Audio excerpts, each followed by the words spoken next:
Bring me back, back, you can bring me back to me. Bring me back now, you can bring me back to me. Halo sahabat Unrika TV, perkenalkan saya Endang Susanti, saya dosen program studi Teknik Elektro, Fakultas Teknik Unrika. Pada hari ini kita akan membahas tentang bagaimana sih cara mencari judul tugas akhir. Sekarang kebetulan itu sekarang semester genap dan tidak lama lagi memasuki semester ganjil. Biasanya di semester 7 mahasiswa sudah mulai akan mengajukan judul tugas akhir, sudah akan mulai untuk proposal. Kebanyakan dari mahasiswa, walaupun tidak semua, tapi hampir kebanyakan itu masih bingung apa sih judul yang akan saya ambil untuk tugas akhir. Misalnya lagi nongkrong di kafe ataupun kemudian duduk-duduk di depan fakultas, duduk-duduk di bawah pohon rindang sambil ngobrol, apa ya judul tugas akhir yang akan diambil. Nah, sebelum masuk ke situ, saya sampaikan dulu bahwa tugas akhir itu merupakan salah satu karya tulis ilmiah, di mana karya tulis ilmiah itu merupakan laporan dari hasil penelitian. Nah, sekarang kita jelaskan dulu penelitian itu apa. Penelitian atau riset adalah suatu penyelidikan atau suatu usaha pengujian untuk menemukan jawaban ilmiah terhadap suatu masalah. Oke, kita catat di sini ada masalah. Berarti sama dengan skripsi atau tugas akhir, untuk mendapatkan judulnya kita harus mengetahui suatu permasalahan. Kita harus mencari sebuah masalah yang layak untuk diteliti. Contoh ya, ini contoh masalah sederhana ya, secara umum ini sederhana saja. Saya contohkan, misalnya ada dua orang A dan B, di mana A dan B sama-sama sarapan pagi jam 7 pagi. Kemudian si A jam 8 pagi sudah lapar, sedangkan si B jam 12 dia lapar. Di antara A dan B, siapa yang bermasalah? Nah, kalau kita lihat B makan jam 7, kemudian jam 12 dia lapar, itu normal. Itulah sebenarnya ya, kita sebagai manusia normal kan, sarapan pagi, kemudian jam 12 adalah jam makan siang kita, itu normalnya tubuh kita. Nah, sekarang kita lihat yang A, dia makan jam 7 pagi, kemudian jam 8 dia lapar. Berarti ada masalah kan? Itu tidak selazimnya ketika orang sudah makan jam 7 pagi, kemudian jam 8 dia lapar lagi. Nah, itu salah satu contoh permasalahan yang bisa kita teliti. Jadi yang ambil suatu masalah memang yang layak untuk diteliti. Apa sebabnya? Apa yang terjadi? Kenapa dia bisa lapar di sesuatu yang tidak seharusnya? Jadi penelitian itu adalah antara kenyataan dan seharusnya. Nyatanya dia lapar jam 8 pagi setelah makan jam 7. Seharusnya dia tidak lapar. Jadi salah satu cara kita mencari permasalahan itu seperti itu. Nah, nanti setelah ini selanjutnya, karena saya dosen program studi teknik elektro, kemungkinan contoh saya nanti akan berhubungan ke teknikan. Jadi tidak bersifat secara umum, maksudnya salah sampel untuk mencari judul ini saya akan ambil yang sesuai dengan bidang keteknikan. Oke, selanjutnya penelitian itu caranya untuk mencari judul penelitian itu, pertama rasa ingin tahu. Tadi seperti rasa ingin tahu, misalnya kita melihat sesuatu, ini contohnya misalnya misalnya di suatu ruangan, kalau kita di sini di Unrika itu kuliahnya malam, misalnya dari jam 5:30 sore sampai jam 10 malam, sehingga sore itu lampu di ruangan itu harus dihidupkan. Misalnya di Fakultas Teknik itu misalnya ada 20 kelas, otomatis ada 20 kelas yang harus dihidupkan jam 5:30 sore. Kemudian berpikir, seandainya cleaning service yang menghidupkan semuanya Oke, mungkin kalau dia dalam keadaan sehat, tidak ada pekerjaan lain, itu akan dihidupkan sesuai dengan waktunya. Tapi ketika dia ada pekerjaan lain ataupun dia ada kendala, mungkin lampu-lampu di ruangan itu tidak akan menyala sesuai dengan waktunya. Sehingga kemudian kita berpikir, apa yang harus kita lakukan? Kita membuat kontrol otomatis untuk menghidupkan lampu di dalam ruangan tersebut. Ya, ada masalah, rasa ingin tahu, dan fenomena alam itu input dari sebuah penelitian. Kemudian outputnya adalah membuktikan sesuatu. Nah, contoh yang lain bisa seperti ini. Misalnya kita berpikir, apakah ada hubungannya antara intensif terhadap kinerja? Secara logika itu pasti ada hubungannya. Misalnya orang itu akan lebih bersemangat kerja ketika ada tunjangan atau ada intensif. Misalnya seperti itu. Nah, kemudian kita melakukan penelitian berdasarkan survei, berdasarkan kuesioner, dan akhirnya memang terbukti bahwa dari kuesioner 100 yang disebar, misalnya ada 90 orang yang menyatakan itu bahwa memang dan dianalisis bahwa sebenarnya memang tunjangan ataupun intensif itu berhubungan dengan kinerja. Itu terbukti. Nah, kemudian menyelesaikan masalah, itu ya penelitian outputnya tadi membuktikan kemudian menyelesaikan masalah. Contohnya seperti tadi, kalau saya bilang yang lampu menyelesaikan masalah, bagaimana ruangan itu bisa menyala secara serentak atau bersamaan misalnya, ataupun ketika cleaning service ataupun yang menghidupkan lampu sedang dalam kendala, itu bisa tetap hidup. Nah, kemudian selanjutnya, masalah dalam penelitian perlu untuk dipecahkan dan dicari jawaban dari masalah yang ada. Kemudian di sekitar kehidupan kita cukup banyak masalah yang dapat kita teliti. Jadi sudah seperti saya contohkan tadi, ada kalau kita lihat misalnya di sekitar kampus, kita bisa lihat ruangan, ataupun misalnya zaman sekarang itu beberapa waktu yang lalu ibu-ibu tuh suka menanam bunga. Nah, kemudian sebagian besar ibu-ibu yang di Batam ini itu adalah pekerja, misalnya seperti itu. Kalau dia menanam bunga, terus bagaimana cara menyiram bunganya agar bunganya tidak layu? Karena kebanyakan pulang kerja itu jam 6, ataupun kalau ada dia masuk malam misalnya seperti itu. Jadi walaupun dalam keadaan letih tidak sempat untuk menyiram bunganya, sedangkan dia suka menanam bunga. Nah, kemudian dicarikan solusinya adalah melakukan penyiraman bunga secara otomatis.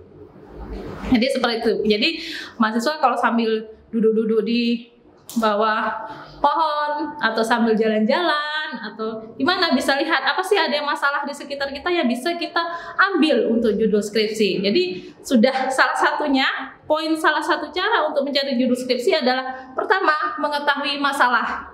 Jadi kita ambil contoh satu masalah tadi, pengontrolan penyiraman bunga atau tanaman secara otomatis. Oke, udah dapat itu ya. Itu dari masalah kita sudah bisa menentukan satu buah judul. Nah, kemudian mengenal masalah. Selain itu banyak membaca teori, penelitian, dan yang pernah dilakukan. Jadi sambil mikir itu sambil baca internet, buka-buka jurnal, kita baca-baca apa sih yang pernah orang buat, sehingga kita timbul ide. Nah, jangan pernah mencari judul dahulu sebelum tahu masalah. Jadi misalnya ketika mahasiswa mencoba mencari di Google, oh coba deh cari judul-judul yang berhubungan tentang elektro di Google, dapat judul, tapi kemudian kita tidak tahu, kita tidak bisa menyelesaikannya karena kita tidak familiar dengan masalah tersebut. Boleh baca-baca, kemudian kita lihat di sekitar kita apa yang bisa kita lakukan dengan permasalahan seperti ini. Misalnya apa yang bisa kita ambil dari hal-hal yang telah kita baca. Kemudian sering berdiskusi dengan pakar, kemudian berlatih mengenali masalah secara terus-menerus. Jadi sambil pergi kerja itu coba lihat kanan kiri, ada masalah apa, ini layak nggak bisa untuk diteliti. Kemudian kayak tadi misalnya pas duduk-duduk di depan kampus ataupun pas di ruangan kuliah misalnya kita berpikir dengan orang sebanyak ini, misalnya dengan 2 orang ataupun dengan 10 orang, AC tetap menyala 3 misalnya seperti itu akan terjadi pemborosan. Kita tuh sambil kuliah mungkin sambil berpikir seperti itu. Jadi apa yang bisa kita lakukan agar AC itu menyala sesuai dengan kebutuhan? Diberilah dengan sensor suhu tubuh manusia di dalam ruangan tersebut, sehingga misalnya kalau baru 2 orang, 1 AC yang menyala secara otomatis, kalau lebih dari 10 orang misalnya bisa 2, ataupun sekitar 50 orang bisa nyala 3. Jadi seperti itu. Jadi kita bisa berlatih melihat di sekeliling kita. Kemudian masalah yang layak diteliti adalah bermanfaat bagi masyarakat. Nah, seperti penyiraman bunga itu sangat bermanfaat bagi ibu-ibu ya. Jadi kalau on off lampu tadi juga bermanfaat. Kemudian mudah memperoleh dana mencukupi untuk melakukan penelitian. Nah, misalnya kita mau merancang sesuatu, kalau anak teknik biasanya kita banyak merancang. Kita juga harus berpikir, cukup nggak dana kita? Kita survei dulu, misalnya kalau seperti ini alatnya butuh beberapa, kira-kira dana yang perlu disiapkan berapa. Kita juga harus mengukur kemampuan kita, cukup nggak dana kita untuk melakukan itu. Nah, kemudian penelitian mampu diselesaikan. Jangan mencari penelitian tapi nggak bisa diselesaikan. Nah, misalnya kayak kita nih, mahasiswa itu 6 bulan. Jadi bisa nggak kira-kira penelitian itu bisa kita selesaikan selama 6 bulan? Dari setelah proposal sampai skripsi itu kan biasanya 6 bulan sampai sidang akhir. Bisa nggak selesai sampai nanti sidang akhir? Jangan nanti kita sudah sampai setahun, 2 tahun nggak selesai, sehingga kita tidak bisa selesai kuliah dengan tepat waktu.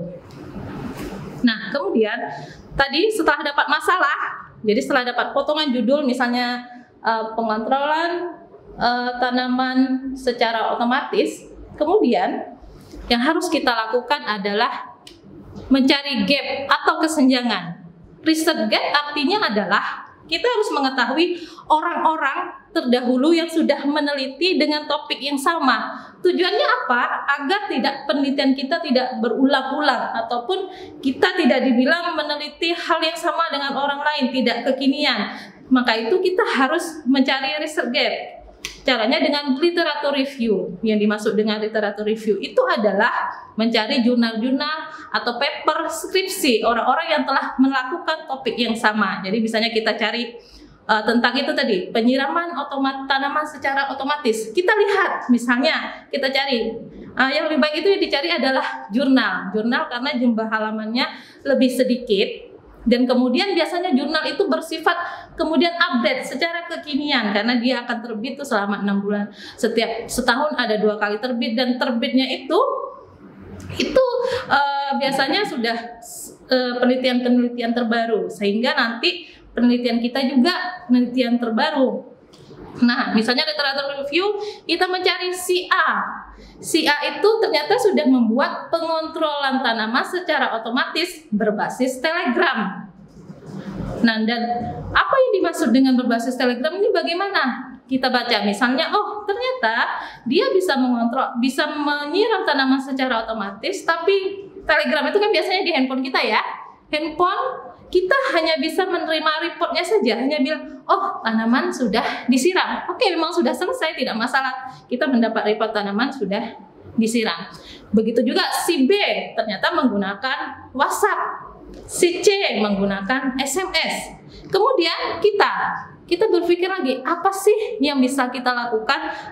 Apa sih yang lebih update dari ini? Kemudian kita mencari pengontrolan apa yang bisa orang lakukan dari mana saja dan di mana saja. Kemudian kita akhirnya bertemu dengan Internet of Things. Nah, itu kalau kita membaca jurnal, kita tahu, oh ternyata sekarang udah ada pengontrolan berbasis dengan Internet of Things. Di mana dari handphone kita bisa mengontrol, menghidupkan dan mematikan alat untuk menyiram tadi. Nah, kemudian misalnya sudah kita setting jam 5 dan jam 7 untuk hidup, tapi ketika jam 3 kita pengen hidup, kita bisa hidupinnya melalui handphone. Selama itu terhubung ya, maksudnya di tanaman itu, di sekitar tanaman juga kita sediakan peralatannya dengan menggunakan internet, kemudian terkoneksi dengan handphone kita dengan program yang biasanya kalau di Teknik Elektro Unrika kita banyak menggunakan dengan program Blink ya.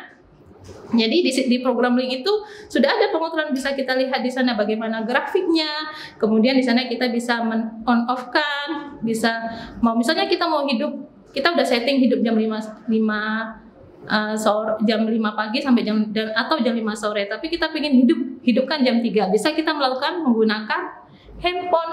Nah, ketika misalnya kayak orang Batam nih, banyak juga emak-emak perantauan kan, ketika pulang kampung kita juga masih bisa menyiram tanaman kita melalui handphone. Nah, seperti itu. Sehingga tadi saya bilang, judul pertama dapat judul tadi adalah dari masalah sudah kita dapat penyiraman tanaman secara otomatis. Kemudian kita mencari research gap, kesenjangan dari kesenjangan kita temukan. Ketika orang lain ada Telegram, menggunakan SMS dan WhatsApp, kita menggunakan Internet of Things. Nah, jadi tambahlah satu lagi sehingga judulnya menjadi pengontrolan penyiraman tanaman menggunakan atau berbasis Internet of Things. Selesai kan? Dapatlah judul skripsi kita. Jadi sekali lagi saya ingatkan bahwa pertama cari dulu masalahnya, kemudian research gap. Banyak membaca jurnal-jurnal yang terbaru, kemudian sehingga kita menemukan judul skripsi kita. Demikian penjelasan saya pada hari ini. Terima kasih banyak. Assalamualaikum warahmatullahi wabarakatuh. Semoga video pembelajaran ini bermanfaat bagi kita semua. Sahabat Unrika, jangan lupa like, subscribe, dan komen. Sampai jumpa di video pembelajaran selanjutnya. Terima kasih.